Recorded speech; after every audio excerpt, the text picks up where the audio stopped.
국내 코로나19 신규 확진자가 어제 94명 추가 발생했습니다. 사흘 연속 두 자릿수 증가폭을 보이고 있는데요. 국내 확진자의 완치율은 62%로 높아졌습니다. 보도국 연결해 자세하게 들어보겠습니다. 나경열 기자. 네, 중앙방역대책본부가 오늘 0시 기준으로 집계한 국내 코로나19 누적 확진자는 모두 1,156명입니다. 어제 하루 늘어난 신규 확진자는 94명입니다. 국내 누적 확진자가 10,000명을 넘어선 가운데 신규 확진자 증가폭은 사흘 연속 두 자릿수를 유지하고 있습니다.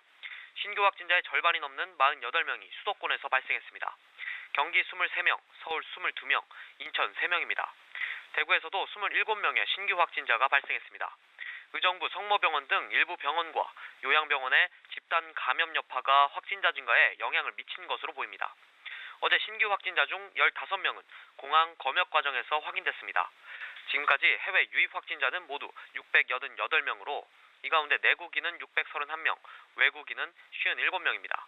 지난 1일과 2일 이탈리아에서 귀국한 교민 가운데 코로나19 의심 증상이 없었던 교민 9명이 검사 결과 양성으로 확인돼 현재까지 귀국 교민 514명 중 11명이 확진 판정을 받았습니다.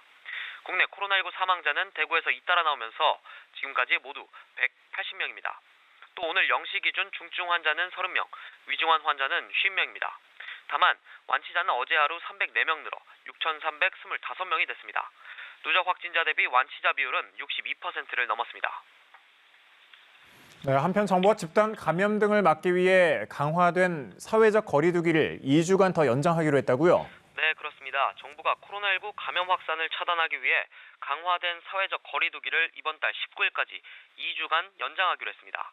박능우 중앙재난안전대책본부 1차장은 브리핑에서 여전히 집단 감염이 산발적으로 발생하고 있는 데다 하루 신규 확진자도 100명 내외로 유지되고 있다며 기간 연장의 불가피성을 설명했습니다.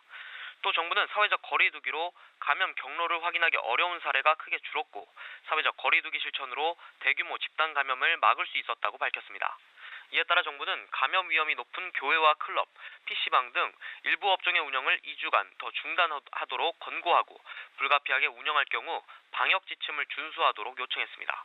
고강도 사회적 거리 두기 지침을 위반할 경우 300만 원의 벌금이 부과될 수 있습니다. 지금까지 보도국에서 전해드렸습니다.